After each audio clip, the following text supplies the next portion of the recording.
Muy buenos días. Ha sido un tiempo especial esta mañana. Gracias a los jóvenes por su participación. Gracias también al cuarteto. La verdad es que cada una de estas cosas realza esto que hacemos aquí, que es adorar al Señor, pero también bendecirnos los unos a los otros. Y bueno, hoy quiero empezar este tiempo de reflexión con una pregunta. ¿Qué es lo que hace que cambiemos de opinión? ¿Qué es lo que hace que usted tenga una opinión y de repente tenga otra? Y bueno, hay varias cosas que nos hacen cambiar de opinión. Aquí pueden ustedes ver unos ejemplos, ¿sí? La publicidad. Este es un lugar muy famoso ahí en Nueva York, que está tapizado de anuncios. Usted pasa por ahí, mira anuncios gigantescos. Y yo averigué un poquito y lo que pude averiguar es que en el año 2003, o sea, el año pasado, en todo el mundo se gastaron más o menos 850,000 millones de dólares en publicidad. O sea, imagínense cuánto es $1,000,000. Multiplíquelo por 1000 y después multiplíquelo por 850 y es la cantidad de dinero que las personas están dispuestas a gastar para influenciar la opinión de otras personas. Obviamente hay lugares donde se gasta más. En Estados Unidos se gasta más y digamos que lo que se gasta en publicidad en Estados Unidos en promedio por una persona son más o menos el equivalente a 8,000 quetzales.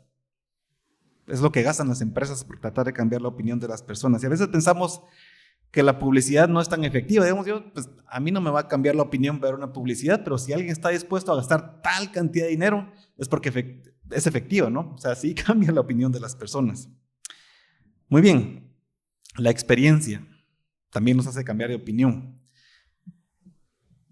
Yo no sé si ustedes han tenido, los que son papás han tenido una conversación como esta con sus hijos, que dice, esta comida no me gusta.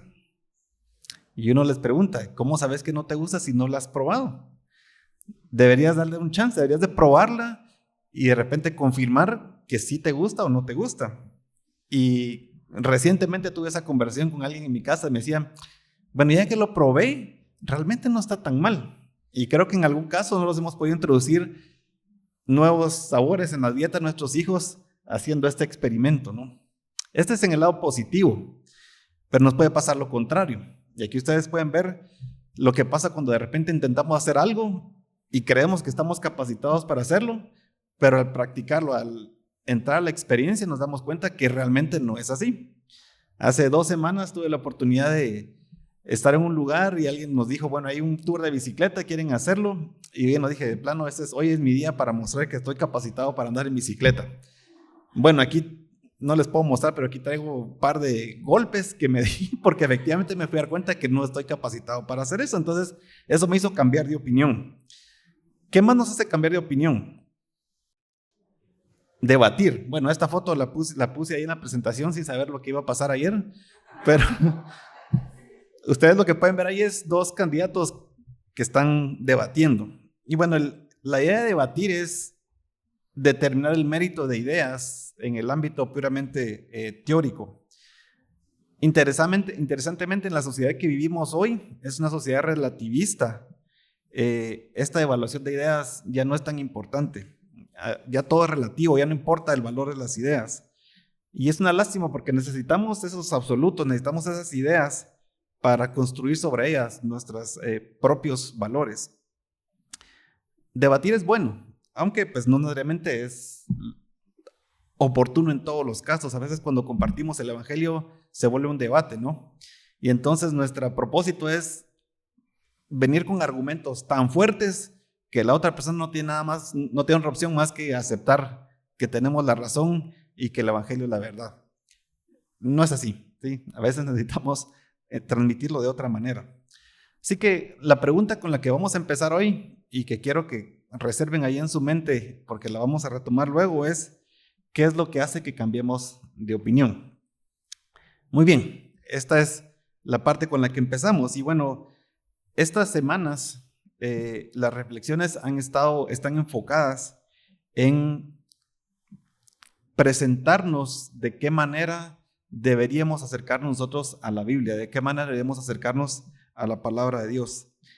La semana pasada, recuerden que nos dijeron que teníamos que memorizar 2 palabras. No sé si todavía se recuerdan de qué palabras eran, pero se la recuerdo. Estábamos hablando de qué es la identidad de Dios y cuál es la misión de Dios. Cuando leemos la Biblia, lo que realmente estamos leyendo es la carta de presentación de Dios. La Biblia tiene consejos, tiene historias muy entretenidas, tiene historias que tienen mucho drama, tiene poemas, tiene promesas, pero la semana pasada nos recordaban que cuando estamos leyendo este texto, realmente estamos leyendo a Dios que se está presentando a sí mismo, nos está diciendo quién es Él y qué es lo que hace. Y entonces cuando vamos a la Biblia, deberíamos hacerlo con la actitud correcta. Deberíamos preguntarnos cómo estoy conociendo más a Dios ahora que estoy leyendo la Biblia. Por supuesto que también hay otras maneras en que podemos acercarnos a la Biblia. Y quiero mostrarles aquí el texto sobre el que vamos a meditar esta mañana. Está en 2 Timoteo, en la segunda carta de Timoteo, en el capítulo 3, versículos 16 y 17. Y dice: toda la escritura es inspirada por Dios y útil para enseñar, para redarguir, para corregir, para instruir en justicia, a fin de que el hombre sea perfecto, enteramente preparado para toda buena obra. La Biblia es útil para. Hay un provecho que podemos obtener de la Biblia. Como decíamos hace un momento, en primera instancia la revelación de Dios mismo, pero también la Biblia tiene un propósito para cada uno de nosotros. En el contexto que estamos leyendo aquí en este versículo, dice que su propósito es edificar al cristiano para que logre la perfección, ¿sí? Esta es una expectativa que sucede para todos. O sea, todos tenemos esa expectativa de ir creciendo cada día hasta llegar a un punto que aquí le denominan la perfección. Y esta perfección que habla aquí es en base a un modelo, es en base a algo, no es una perfección nuestra, es la perfección de cada día parecernos más a quién, cada día parecernos más a Jesús.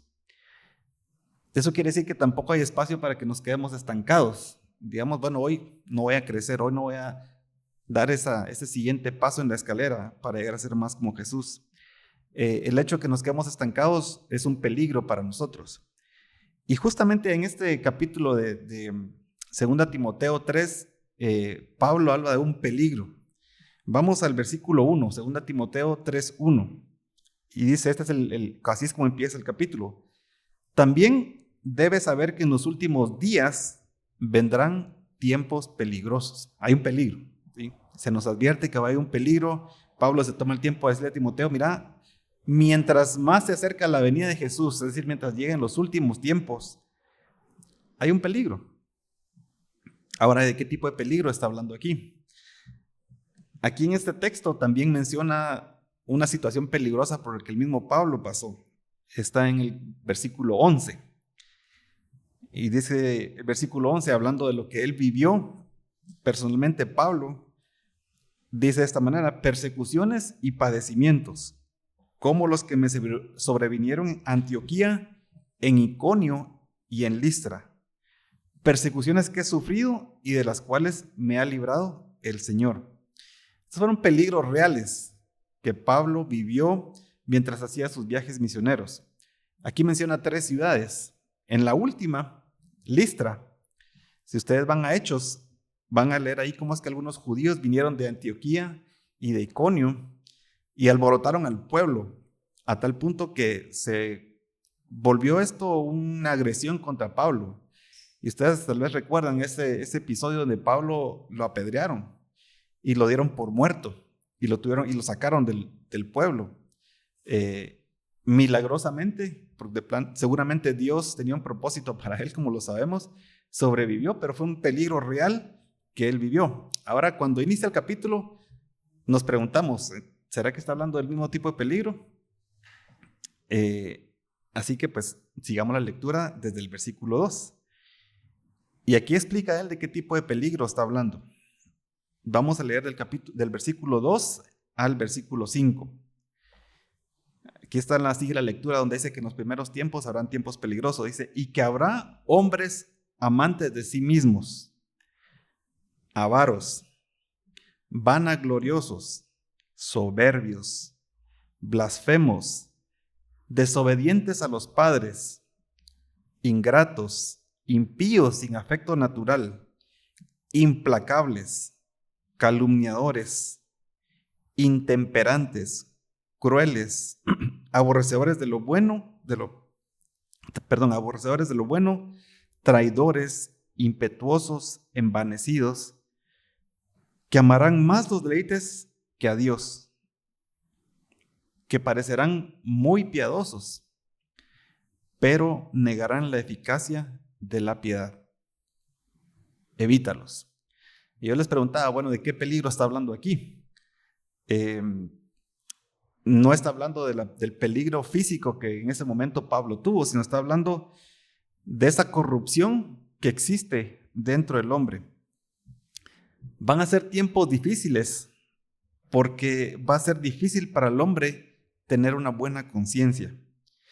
Cuando se corrompen las costumbres y el comportamiento corrupto se generaliza, eso hace que los tiempos sean difíciles para vivir. Déjenme explicarles a qué me refiero. Cuando todos ahora consideran lo bueno malo y lo malo bueno, cuando uno quiere mantener su integridad, se encuentra en medio de una sociedad que está en contra de eso. Y entonces eso vuelve estos tiempos difíciles. No es fácil conservar la integridad cuando se vive en una sociedad que considera normal todas estas actitudes que vimos hace un momento. No vamos a ir una por una, pero creo que más de alguna resonó en ustedes cuando escuchábamos todas estas actitudes de cómo se describe que va a ser la actitud de las personas en los últimos tiempos. Recordamos algo, estoy seguro. Y eso me lleva a preguntar algo. Esta es la pregunta. ¿Encuentran ustedes algún parecido en el comportamiento y los valores de la sociedad de hoy con lo que Pablo estaba describiendo en los versículos anteriores? Pregunto, ¿quiénes son los héroes modernos? ¿A quiénes son los que admiramos el día de hoy? ¿Quiénes son las personas que acumulan más seguidores? ¿Son acaso los que se exhiben, se muestran despilfarrando en sus propios placeres, acumulando riquezas, o aquellos que aman sacrificialmente al prójimo? ¿Quiénes son? ¿A quiénes se les sigue? A los que son impetuosos, como decía ahí, a los que gritan más, a los que se alteran, a los que pasan por encima de los demás para captar la atención. ¿Qué piensan? Primera pregunta. Segunda pregunta, y ahora esto es un poquito más una pregunta personal para nosotros. En este tiempo en que vivimos ahora y en esta parte del mundo, ¿qué tipo de peligro podemos esperar más? Yo describí dos tipos de peligros. ¿Será que es el que Pablo describe en el versículo 11 cuando era un peligro a su integridad? ¿O será la que describe anteriormente cuando es un peligro contra nuestra integridad espiritual? Realmente, ¿nosotros a qué nos enfrentamos? Y digo en esta parte del mundo, porque en nuestros tiempos hay otros países donde el hecho de ser un cristiano acarrea un peligro físico. Hay personas que están expuestas a sufrir violencia por seguir a Jesús. Nosotros aquí no sufrimos violencia, esa es la realidad.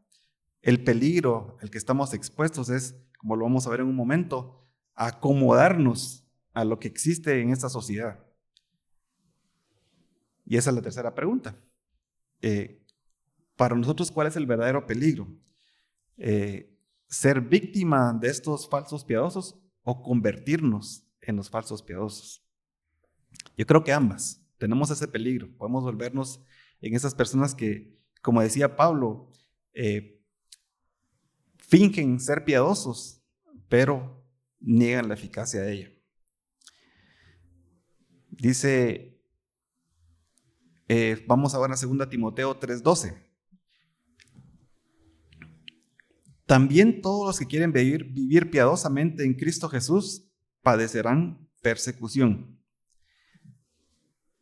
Estamos hablando de dos tiempos distintos. En los tiempos en que Pablo escribió esto, definitivamente se exponía a violencia por predicar a Jesús. Y el mismo testimonio que él nos da aquí nos comprueba eso. Pero Pablo también nos advertía que vivir piadosamente significa también recibir algún tipo de rechazo, algunos sutiles, es decir, no son tan directos, son un poco más difíciles de interpretar, pero siempre son rechazos. Por ejemplo, se nos puede tachar de anticuados, se puede recibir burlas, desprecios. Pero si todo el mundo lo hace así, ¿por qué lo estás haciendo de forma diferente? Eso ya es de tiempos anteriores, eso ya la juventud de hoy no lo hace. Nuestros valores han ido progresando, somos más progresistas. Lo que uno cree se evalúa a la luz de las cosas que van cambiando. Pero no podemos dejar de ignorar que también corremos el riesgo de que sea más fácil para nosotros ignorar nuestra propia conciencia. Este es el otro peligro del que les hablaba. Simplemente dejarnos llevar por la corriente y tratar de pasar desapercibidos. Es más, nuestra naturaleza nos llama a eso. Si dejamos que nuestra propia naturaleza nos guíe, nos lleve a nuestros impulsos, lo normal va a ser que busquemos todas esas cosas que nos advertía Pablo. Realmente el hecho de querer exhibir los valores del reino, vivir como Jesús vivió, es un cuesta arriba, no es lo normal, no es lo natural, no es lo fácil. Así que, habiendo mencionado estos peligros, Pablo le recuerda a Timoteo la importancia de la palabra de Dios para mantenerse firme y crecer en la madurez cristiana, para no quedarse estancado y no ir en la dirección que todos van. Sigamos leyendo, ahora nos toca 2 Timoteo 3, 14 y 15. Dice, tú, por tu parte, hay un contraste ahí, persiste en lo que has aprendido y en lo que te persuadiste, pues sabes de quién has aprendido. Tú desde la niñez has conocido las sagradas escrituras, las cuales te pueden hacer sabio para la salvación por la fe en que es en Cristo Jesús. Y ahora regresamos al texto que estamos meditando esta mañana. Toda la escritura es inspirada por Dios y útil para enseñar, para redarguir, para corregir, para instruir en justicia, a fin de que el hombre de Dios sea perfecto, enteramente preparado para toda buena obra. ¿De qué está hablando aquí? Está hablando de lo que nosotros conocemos como las Sagradas Escrituras, así nos referimos nosotros a la Biblia. Y creo que es una forma correcta de referirse a la Biblia como las Sagradas Escrituras porque vienen de Dios mismo.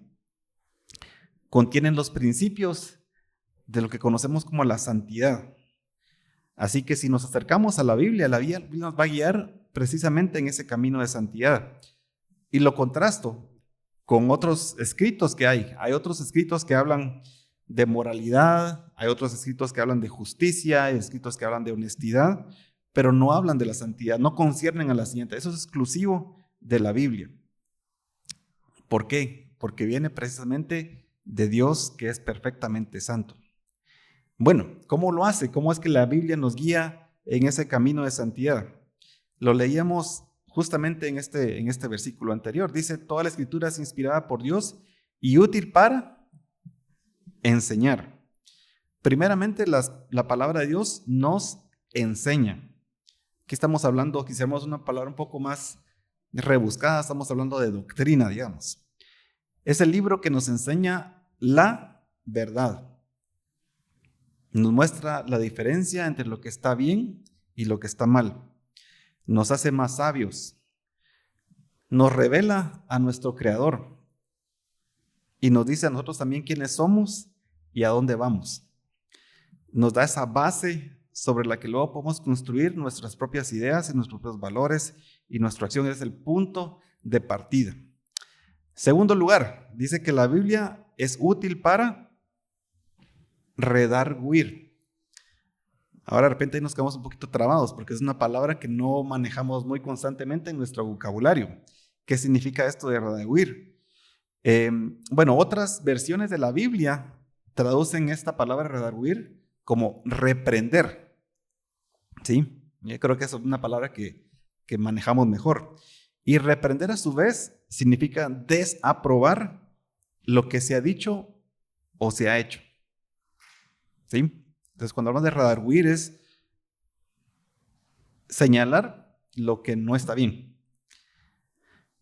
Si la Biblia enseña lo que es verdad, también nos sirve para identificar lo que no es verdad, lo que está incorrecto, ya sea en la forma que lo pensamos, ya sea en la forma que lo decimos o la forma en la que hacemos. Y aquí les tengo otra pregunta. ¿Redarguir a quién?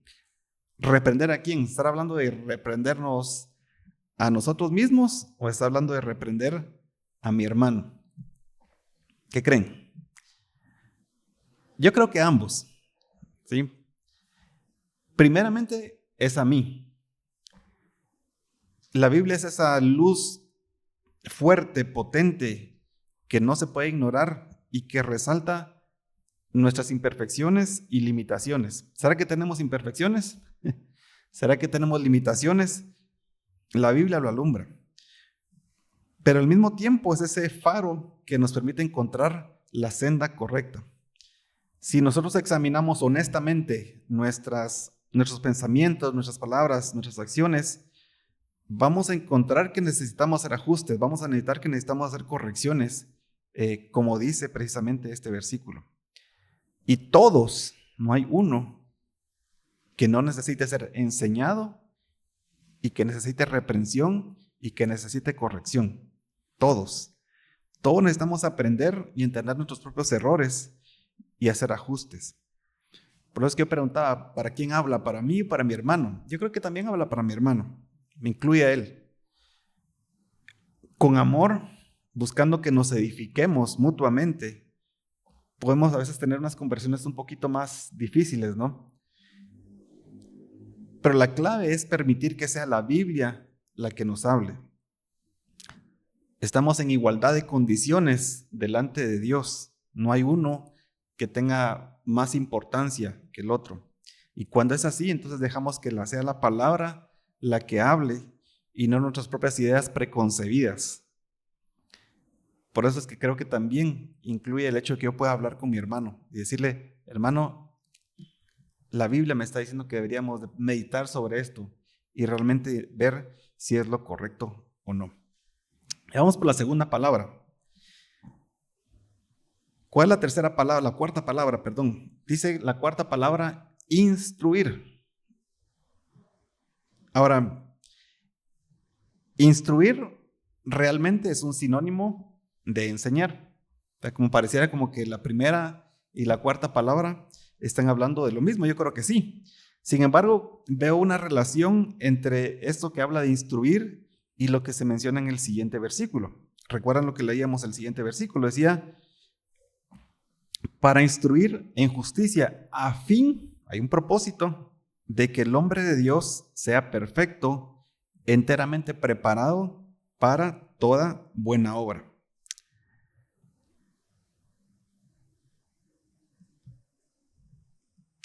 Hay un modelo de perfección que es el beneficio por excelencia que obtenemos de nuestro acercamiento a la Biblia.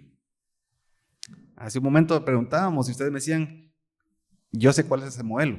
Hay un modelo al que podemos apuntarle y que la Biblia nos ayuda a ir creciendo día a día hacia él. Yo les decía hace un momento que la Biblia es el único libro que tiene la autoridad para hablar de santidad. Y hay una expectativa de que nosotros todos los días, día a día, en cada momento, vayamos creciendo en esa dirección. La instrucción entonces en ese momento se vuelve ese aprendizaje diario, constante, que va creciendo, que va mejorando y que nos acerca más a la meta. Vamos a dar una pausa ahorita para ver lo que hemos aprendido de momento. Bueno, hablamos de peligros, ¿no?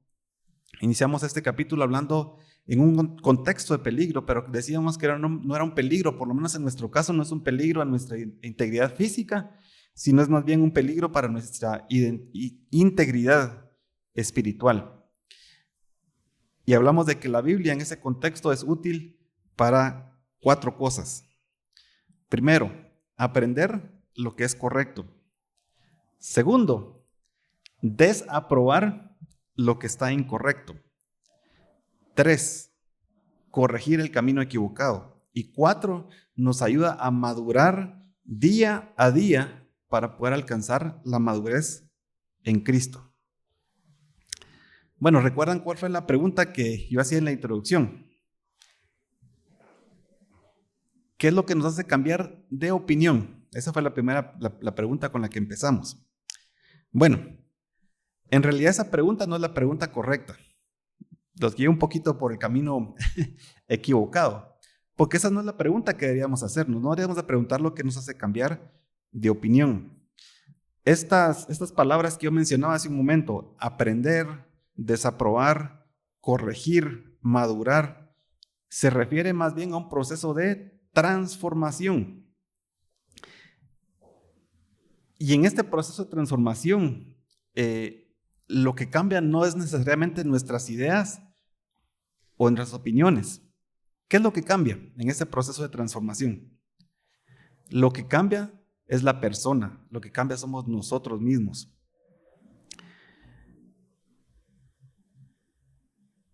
No se trata solamente de cambiar nuestro exterior, nuestras ideas, sino se trata de ser transformados.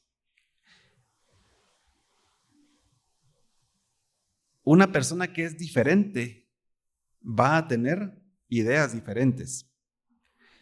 Pregunto, ¿usted puede hacer que alguien cambie de opinión? Sí, de repente va a querer un poquito de esfuerzo, ¿no?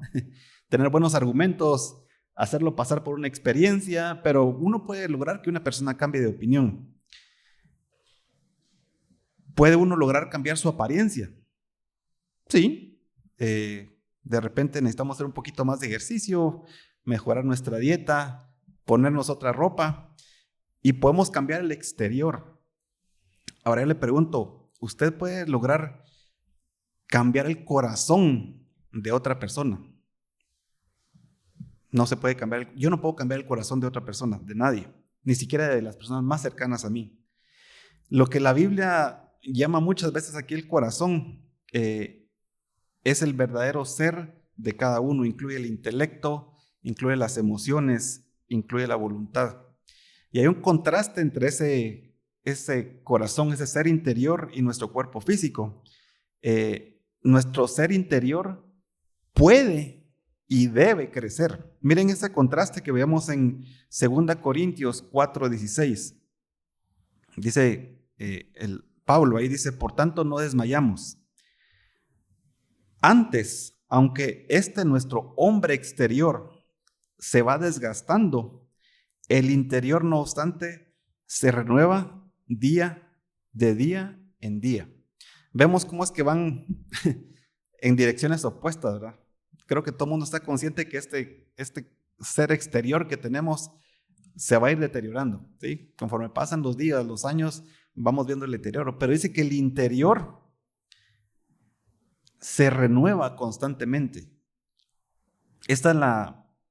A esto me refería yo cuando hablaba de la instrucción, esa palabra instrucción hace un momento, que es ese crecimiento constante de mejora de todos los días hasta llegar nuevamente a esa perfección que es parecernos cada día más a Jesús. Así que la semana pasada aprendimos 2 palabras. No sé qué también las aprendimos porque de repente se nos cuesta ya después de una semana recordarnos, pero hoy hay también una palabra que quiero dejarles. Y esa palabra es la palabra transformación. La palabra de Dios nos transforma. Eso es lo que quiero transmitirles hoy. Así que si la palabra de Dios nos transforma, también requiere que tengamos un acercamiento especial cuando la leemos. ¿Cuál es esa expectativa que tenemos que tener cuando nos acercamos a la Biblia? Hay muchas, pero en este caso que yo les quiero compartir, la expectativa es que cuando yo me acerco a la Biblia, me tengo que hacerlo esperando ser renovado, esperando ser transformado. No simplemente estoy buscando cambiar de opinión, no simplemente estoy buscando, a veces me sirve, sí, una promesa, algo que me anime, pero lo que estoy buscando es cambiar mi ser interior. Y entonces esas ideas, esas opiniones se van a alinear a la nueva persona en la que me estoy convirtiendo. Hay un texto que siempre me ha llamado la atención en Romanos 12:2. Y creo que une lo que hemos estado hablando en este momento. Dice, y no adopten las costumbres de este mundo, sino transfórmense por medio de la renovación de su mente, para que comprueben cuál es la voluntad de Dios, lo que es bueno, agradable y perfecto. Hace un momento hablábamos del camino fácil, de lo natural para nosotros en nuestra naturaleza caída, que es irnos por nuestros propios instintos, perseguir nuestros propios deseos, adaptarnos a cómo vive esta sociedad al día de hoy. Y Pablo aquí nos recuerda, no se adapten a las costumbres de este mundo, sino transfórmense por medio de la renovación de su mente. El llamado es a cambiar nuestra mente por completo, y la Biblia juega un papel trascendental en esa transformación de la que estoy hablando. Les hago algunas preguntas para que podamos reflexionar. La primera pregunta que le hago es, ¿ha notado usted ese proceso de transformación en su vida? Sea honesto. ¿Ha notado ese proceso de transformación? Y aquí le doy un par de ejemplos. Seguramente usted dirá, qué raro. Yo en esta situación que estoy ahorita, antes hubiera reaccionado de forma diferente. Qué extraño. Estoy reaccionando de una forma diferente, no como solía hacerlo en el pasado. De repente mira a alguien que lo lastimó y usted, en lugar de sentir lo que sentía antes por esa persona, ahora algo que lo mueve a servirlo de forma sacrificial. Cuando meditaba en esto y pensaba en esta comunidad, yo les puedo decir con mucha alegría que yo tengo 10 años de estar asistiendo a esta congregación y puedo ver esa transformación en muchos de ustedes para la gloria de Dios. Eso quiere decir que la Biblia, ese acercamiento que cada uno tiene, ha ido haciendo su trabajo, que es precisamente transformarnos. Cuando hablo con alguna persona, y yo recuerdo cómo hablaba con él voy a usar el número redondo de 10 años, veo que es otra persona, veo que ha pasado por ese proceso de transformación que estamos hablando hoy. Primera pregunta. Segunda pregunta, ¿cómo deberíamos leer y meditar en la Biblia sabiendo que nos fue dada para llevar ese proceso de transformación constante? ¿Cómo debería ser nuestro acercamiento a la Biblia sabiendo que nos ha sido dada con el propósito de transformarnos? Y ojo, que aquí no estamos hablando de meramente ser actores pasivos que están esperando que la palabra de Dios nos transforme sin hacer nada. Así no funciona la cosa. Es cierto, la palabra nos transforma, pero la implicación no es que nosotros no tenemos que hacer nada y eso va a suceder de la nada, mágicamente. En los Salmos vemos a los autores usar una frase que dice, alma mía, haz esto o aquello. De repente había días en que no había deseos de alabar al Señor. Y entonces el autor se dice a sí mismo, bendice, alma mía, al Señor. Aunque no estés en ese momento donde sintas hacerlo, hay que empujarnos a hacerlo. De la misma manera, nosotros necesitamos participar activamente de ese proceso de transformación. La transformación no viene de nosotros, pero nosotros podemos vernos un obstáculo o facilitar esa transformación. Tercera pregunta. ¿Hay algún área en nuestra vida que necesita un cambio? Y cuarta pregunta. ¿Cómo deberíamos orar ahora que estamos conscientes de esta transformación de la que habla? Quiero terminar con esto. Meditaba yo y pensaba que hay libros que pueden evidenciar nuestras malas actitudes que nos pueden inspirar a ser mejores. ¿Quién no ha leído un libro que lo inspira a ser mejor? Pueden cambiar nuestras ideas y opiniones, pero solo la Biblia es la que puede cambiar quiénes somos realmente. Vamos a orar. Señor, esta mañana queremos venir delante de ti con gratitud, darte gracias, Señor, por tu palabra. Darte gracias porque este es el medio perfecto que tú dispusiste para revelarte a nosotros. Te damos gracias también porque la podemos tener hoy en nuestras manos. Podemos acercarnos a ella. Tenemos una traducción en el lenguaje que entendemos. Gracias, Señor, por dárnosla. Y hoy, Señor, queremos darte gracias también porque entendemos que el propósito de la Biblia es ayudarnos en ese proceso de transformación constante mientras cada día nos parecemos más a ese modelo perfecto, al único varón que realmente fue perfecto, que es Jesús. Señor, tenemos que reconocer con humildad que a veces somos un obstáculo en ese proceso de ser transformados. A veces ponemos antes nuestros propios pensamientos, nuestras ideas, nos negamos a ser transformados. Y por eso es que hoy con humildad queremos pedirte, Señor, que hagas la obra completa en cada uno de nosotros. Cada uno tiene distintas áreas de su vida en las que necesita hacer cambios, pero realmente lo que no estamos buscando solamente un cambio puntual en una actitud, en un pensamiento, sino lo que queremos es que tú nos transformes, que seamos nuevas personas, que nos parezcamos más a ti y que eso sea realmente lo que cambie nuestra forma de ser, nuestra forma de pensar y nuestra forma de hablar. Damos gracias pues nuevamente por tu palabra y oramos esta mañana, Señor, porque cada día nos parezcamos más a ti, utilizando este recurso maravilloso y bendito que es tu palabra santa.